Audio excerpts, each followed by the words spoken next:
vamos a platicar sobre su nuevo documental. Te convertiste, de hecho, en un documentalista comprometido. Hoy tenemos un gran personaje. Marta Anaya, la entrevista. El 19 de septiembre es una fecha que nos estremece. Los sismos de 1985 y de 2017 vienen de inmediato a nuestra mente. Pues para hablar de ello, del tema de los sismos, hemos invitado a un gran investigador sobre el tema, el doctor en sismología Víctor Manuel Cruz Atienza, investigador del Instituto de Geofísica de la UNAM. Doctor Cruz Atienza, bienvenido, qué gusto. Muchas gracias, al contrario, encantado de estar aquí. Oiga, más allá de la introducción, a ver, cuéntenos, ¿por qué le atraen los sismos? ¿Cómo fue que se dedicó a ellos? Sí, en realidad, mire, con los años ha ido evolucionando la respuesta a dicha pregunta, pero esencialmente la razón principal es por lo que sentimos cuando ocurren. En realidad, sí. Terror, ¿no? No, bueno, claro, emocionalmente, pues muchas cosas sentimos, pero me refiero más como sensorialmente. Es un fenómeno, como otros, pero muchos no, que se impone ante nuestra cotidianidad y nos hace, desde luego, experimentar algo extraño cada vez que ocurren, a pesar de que han ocurrido muchas veces. Y pues habiendo estudiado un poco sobre ellos, pues esa experiencia física me resulta cada vez más fascinante. Entonces, eso es lo que podría yo decir hoy como la razón principal por la que hago lo que hago, porque hay muchos otros fenómenos en el mundo y en la vida tanto o más fascinantes que los terremotos. Ya. Doctor Cruz Atienza, en 1985 usted tendría unos 11 años. ¿Dónde le tocó vivir ese sismo? Sí, bueno, ese terremoto yo lo viví en casa, antes de ir a la escuela. La mañana en que ocurrió estaba yo desayunando con mi madre y mi hermano en esa casa que está localizada al sur de la Ciudad de México, en Tepepan se llama, un suburbio que está en un cerro, es roca firme. Y a pesar de ello, el movimiento fue tan brutal que yo instintivamente agarré la mesa para compensar el movimiento con mis piernas. Mencionaba que el lugar donde se encuentra esa casa, porque a diferencia de otros lugares de la Ciudad de México, a pocos kilómetros de distancia hacia el centro, pues en ese mismo momento el movimiento fue mucho más brutal, ¿no? Entonces, fue un momento como para mucha gente que quedó grabado en mi memoria y que, digamos, sembró un germen que eventualmente, por cuestiones fortuitas algunas, pues floreció en lo que hoy me dedico. Sí. ¿Y qué fue lo que entendió después de los suelos, precisamente? ¿Por qué en un lugar más fuerte, por qué en otro no? Porque hay muchos mitos. Yo viví en La Condesa, por ejemplo, y es como una hamaca, y decían que ahí se sentía más precisamente porque era suelo blando, porque estaba el lago. ¿Es así, doctor? Absolutamente, desde luego, claro que sí. A raíz de ese gran terremoto, a ver, la ingeniería sísmica ya había nacido años antes en México, había una escuela y sigue habiéndola, pero una de las escuelas más importantes del mundo a raíz del sismo de 1957 del Ángel, donde ya se empezó a cuantificar el peligro, es decir, a caracterizar cómo se mueve el suelo en la Ciudad de México con más detalle.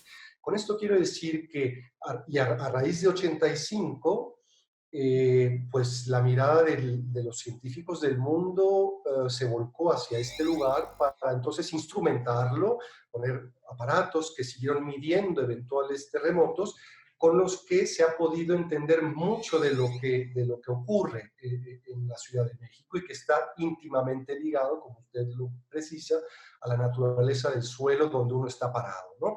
En la Condesa, como otras colonias de la Ciudad de México, efectivamente está asentada sobre los antiguos o los depósitos de los antiguos lagos del Valle de México.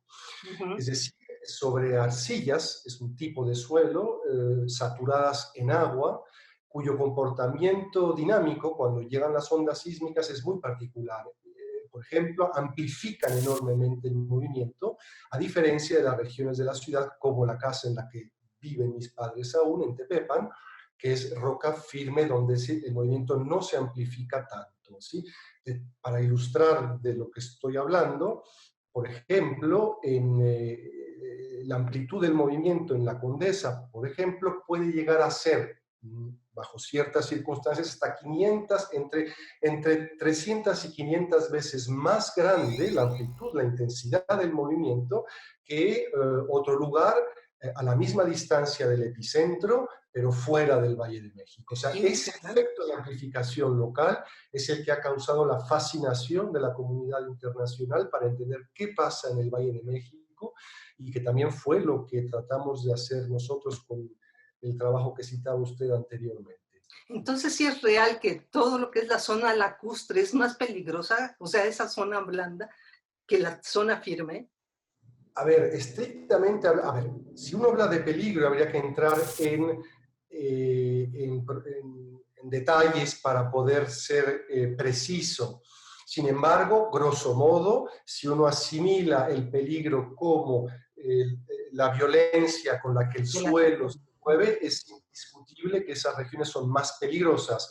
Sin embargo, lo que hay que entender es que el que así lo sean, no necesariamente supone que el riesgo de habitar ahí sea más grande, ¿sí? Es decir, depende finalmente de la vulnerabilidad de donde habitemos o de donde estemos, el que corramos un riesgo ante ese peligro que sí, ahí es grande, pero que podría no significar ningún riesgo de estar en un lugar bien construido, ¿no? Sin amenazas, digamos.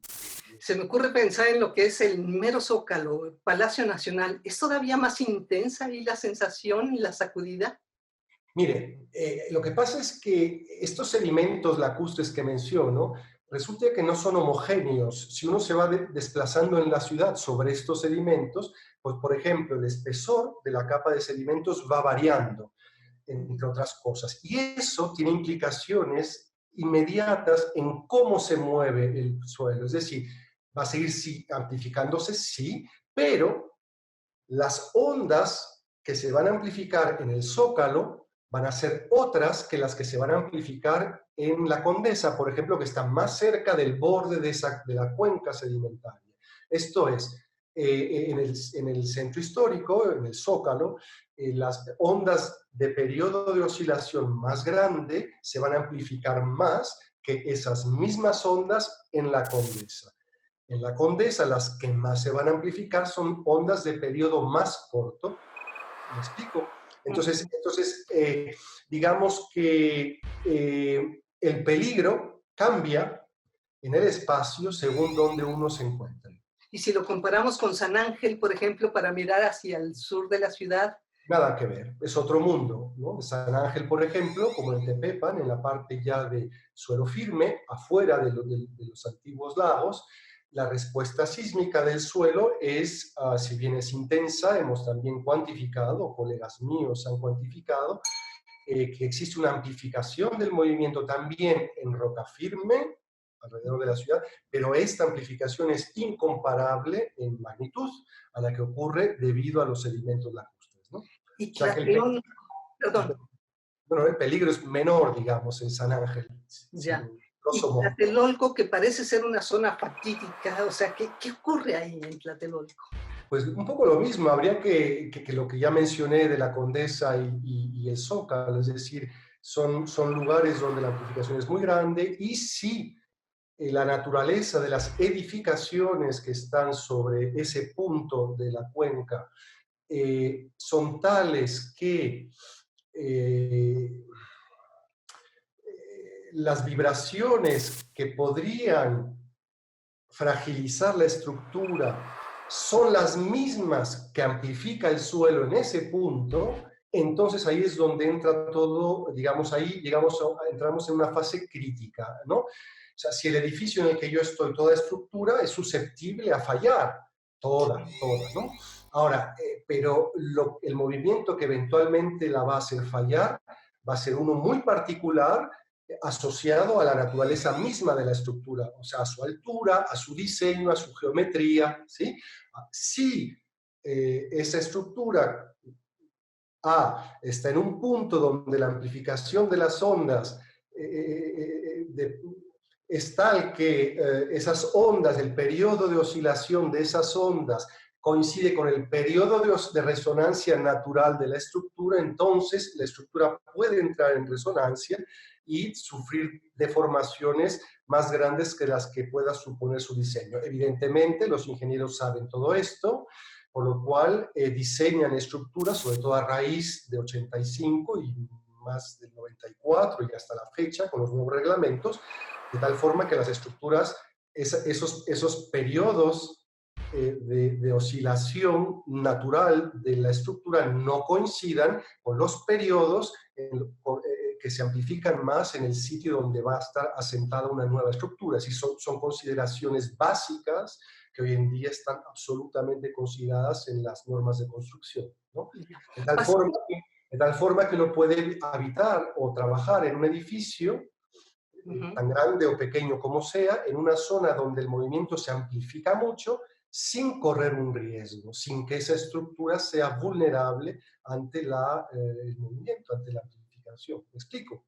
Sí. Ese es el diseño de estructuras, en eso consiste la ingeniería estructural. Y a ver, las fechas, ¿hay alguna razón para que se haya repetido en el mismo día 30 y tantos años después? Sí, no, eso, a ver, no hay ninguna razón física por la que esto ocurrió.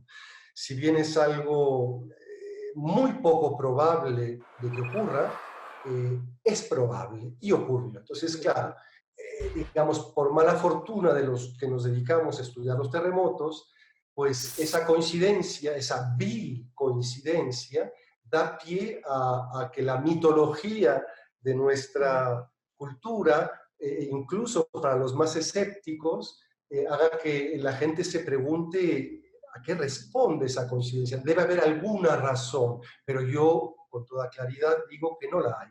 No hay ninguna razón física por la que coincidieron el terremoto del 85 y el 17 el mismo día. Una coincidencia fatídica porque nos cuesta ahora a nosotros mucho más trabajo explicarle a la gente, es decir, hacer que la gente nos crea en lo que nosotros sabemos, ¿no? Que es que no hay razón alguna para que esto haya sido así, pero así fue. Pero ocurrió, ¿verdad? Pero a ver, también hay otros temas que son, yo no sé si mitos o tienen algo que ver, y a veces incluso se lo plantea usted mismo en su libro sobre los sismos. Tienen que ver, por ejemplo, la alineación de los planetas, el cambio climático, algo que esté ocurriendo dentro de la Tierra en estos terremotos. Claro, bueno, esos son temas de investigación, bueno, actuales y desde hace mucho tiempo. ¿Cuáles? Determinar si, por ejemplo, la acción de la fuerza gravitacional de otros cuerpos celestes puede inducir terremotos en la Tierra, ¿sí? Como por ejemplo, la Tierra, el campo gravitacional que tiene la Tierra, produce sismos en la Luna, ¿sí? O sea, desde las primeras exploraciones que se hicieron en la Luna en los años 60, se instalaron sismógrafos allá y se descubrió que había sismos también en la Luna y la gente se explicó por qué, se preguntó por qué y si la Luna no tiene una geodinámica interna, es decir, procesos de movimiento de masas al interior que son los que eventualmente producen la mayoría de los sismos en la Tierra. Entonces resulta que esos sismos lunares se deben a la deformación que sufre nuestro planeta, la Luna, durante su trayectoria alrededor de la Tierra, producto de la gravedad terrestre. Eso se le llama la marea. Entonces, lo mismo ocurre en la Tierra. Hay marea lunar, como sabemos, pero también otros astros más lejanos, algunos muy masivos, producen ciertas digamos, fuerzas gravitacionales en nuestra Tierra y por lo tanto la deforman.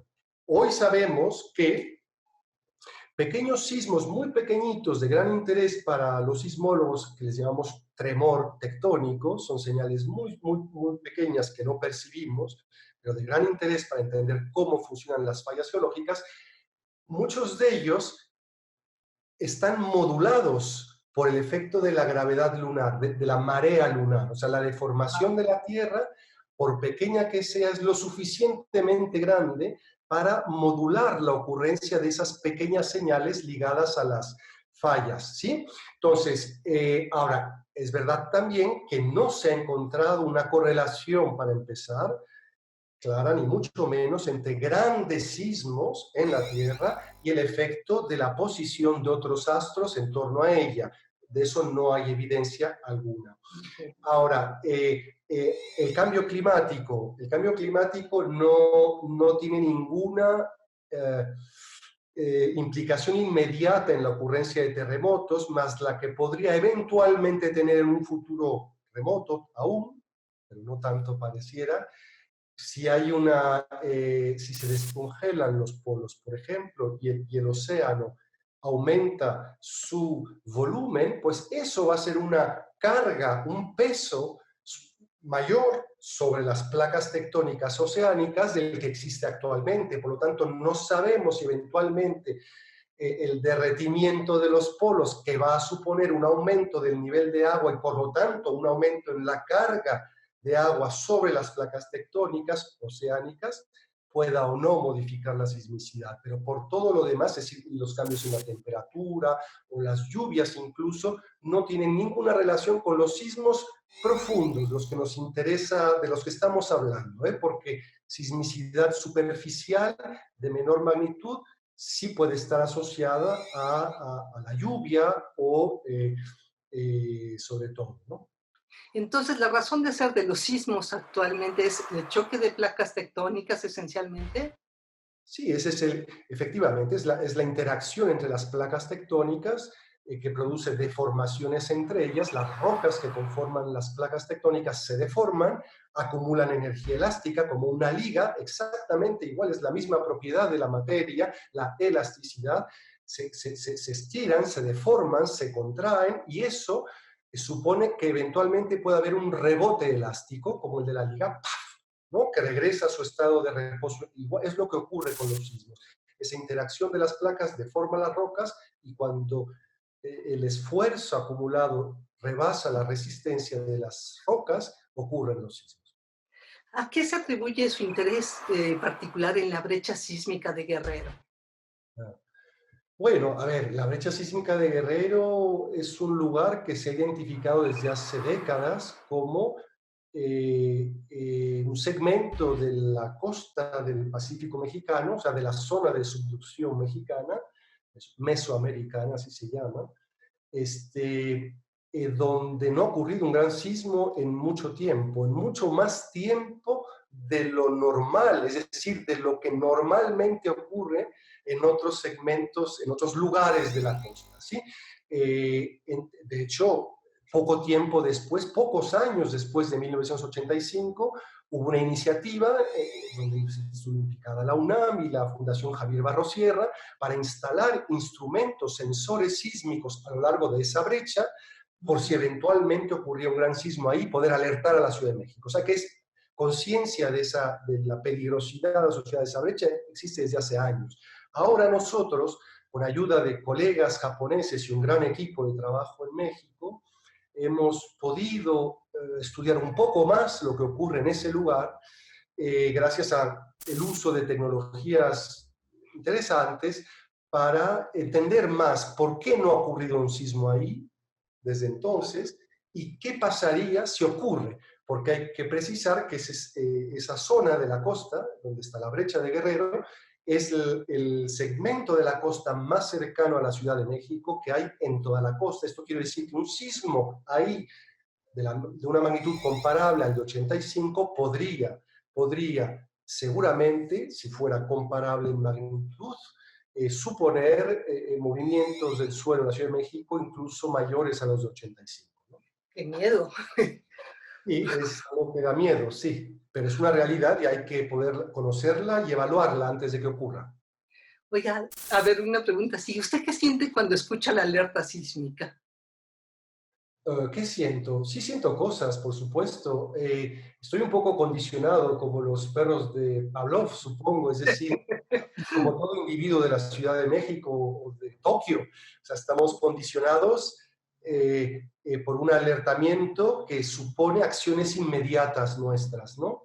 En una persona común y corriente, me refiero a que no se dedica a los terremotos, o sea, la abrumadora mayoría de la gente de la Ciudad de México, esa alerta supone protocolos de prevención inmediatos que deben estar previamente asimilados. En mi caso, si Ajá. bien lo primero es velar por la seguridad, la integridad de uno mismo y de los cercanos, cada sismo supone la apertura de una puerta en donde no sabemos bien qué nos espera, sobre todo mientras no termine el sismo y en función de la intensidad que uno vaya experimentando del movimiento. Yo hablaba mucho, le mencionaba yo que una de las razones principales por las que yo hago hoy lo que hago es por el hecho de experimentar las sacudidas, ¿no? Pues la experiencia de muchas sacudidas ya nos permite, no solo a mí, sino a colegas cercanos míos, a tener una idea relativamente precisa de la naturaleza del evento. Es decir, más o menos, bueno, si se trata de un sismo grande, o sea, importante o no, si es un sismo lejano, si es cercano, en fin, ya tenemos cierta sensibilidad como animales que somos, a través de nuestros sentidos para asociar la sacudida que ocurra con lo que pudo ocurrir y lo que inmediatamente hay que hacer, que es determinar qué fue lo que ocurrió. Entonces, ¿qué hago yo después de que me aseguro de que no pasó nada grave? Pues corro al Instituto de Geofísica o al Servicio Sismológico Nacional, que pertenece a mi instituto, para empezar a entender rápidamente qué pasó, ¿no? Oiga, y hasta ahora se dice que no se pueden predecir los sismos. ¿Usted cree que llegará el día en que se podrán predecir? Pues mire, es verdad, nosotros decimos, lo que yo digo en lo personal, que creo que es lo que debería decirse, pero se presta confusión, es que los sismos no han podido ser predichos hasta el día de hoy, pero decir que los sismos no se pueden predecir es una falsedad hasta que no se demuestre lo contrario. Es decir, el decir que no se pueden predecir significa o supone que que inmanentemente, que per se los terremotos, por alguna razón que no se ha puesto en evidencia, nunca se podrán predecir. El hecho de que hoy no seamos capaces aún de predecirlos no significa que en un futuro incierto aún, pero hacia donde mucha gente dedica sus esfuerzos, se logre predecir un sismo. Es decir, por ejemplo, nosotros estamos instalando instrumentos en el fondo del mar, en la brecha sísmica de Guerrero, como en otros lugares del mundo, en algunos otros pocos lugares del mundo, Japón, Nueva Zelanda, Cascadia, etcétera, Alaska, eh, con el fin de poder observar, medir procesos que pudieran ocurrir sistemáticamente antes de la ruptura de un sismo. Desde luego esta voluntad existe desde hace décadas también, con la instrumentación que ha sido disponible en cada época. Pero ahora, con la tecnología, pues no podemos aspirar a observar cosas que no se habían podido observar y que eventualmente pudieran estar inequívocamente relacionadas a la ocurrencia de un sismo potencialmente devastador. Mucha gente en el mundo, especialistas, estamos dedicados al estudio de esos procesos precursores o más bien de los procesos que ocurren en las fallas geológicas para poder eventualmente algún día, ojalá, ser capaces de predecir un sismo. Perfecto. En 30 segundos ya que nos quedan, ¿qué recomendaría usted hacer frente a los sismos? A nosotros como sociedad y al propio gobierno. Bueno, a ver, creo que decir que lo primero es cobrar conciencia sobra porque no dudo ni tantito que hoy en día, al menos la inmensa mayoría de la población, por ejemplo, de la Ciudad de México, está consciente de los sismos, ¿no? hubo un recordatorio brutal el 19 de septiembre de 2017 para aquellos jóvenes que nacieron después de 85 y que no habían vivido una catástrofe producida por un terremoto.